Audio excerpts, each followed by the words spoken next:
SSPM medical college आणि lifetime hospital Padve Sindhudurg वंध्यत्व निवारण निदान आणि उपचार या अंतर्गत अत्याधुनिक सुविधा सवलतीच्या दरात उपलब्ध। Sonography, laparoscopy, HSG, follicular study, hormone test, hysteroscopy, IUI आणि इतर अत्याधुनिक सुविधांचा समावेश। Phone number 02367 234000।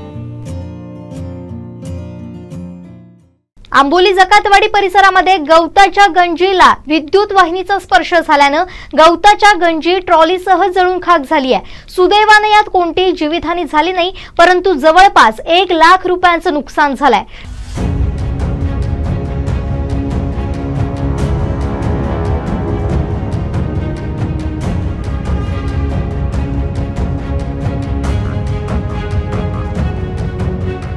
ट्रॅक्टर मधून गवताच्या गंजी वाहतूक करताना अतिशय कमी अंतरावर आणि खाली असलेल्या विद्युत वाहिनीच्या स्पर्शामुळे गवताच्या गंजींनी पेट घेतला आणि काही क्षणात ट्रॅक्टरच्या दोन्ही ट्रॉली मधील गवत ट्रॉलीसह जळून खाक झाली। स्थानिकांनी पाणी मारून आग आटोक्यात आणण्याचा प्रयत्न केला, परंतु तोपर्यंत दोन्ही ट्रॉली आणि गवत जळून खाक झाले होते। हा अपघात विद्युत विभागाच्या अनागोंदी आणि भोंगळ कारभारामुळे झाल्याचा आरोप विशाल बांदेकरांनी केलाय। या ठिकाणी उच्च दाबाची विद्युत वाहिनी केवळ 15 फुटावर असल्याने हा अपघात झालाय।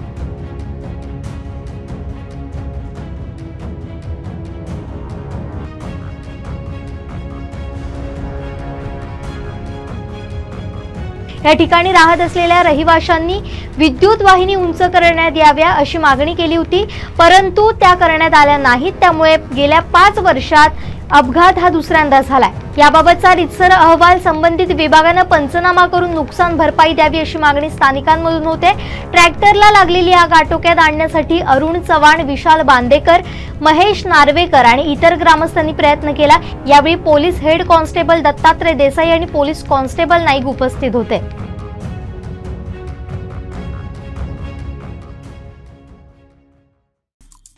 आमचे दिवसभरातले सर्व अपडेट्स, ताज्या घडामोडी आणि थेट लाईव्ह पाहण्यासाठी सबस्क्राइब करा, लाईक करा कोकणचं नंबर 1 महा चॅनल कोकण 7 लाईव्हचं YouTube चॅनल।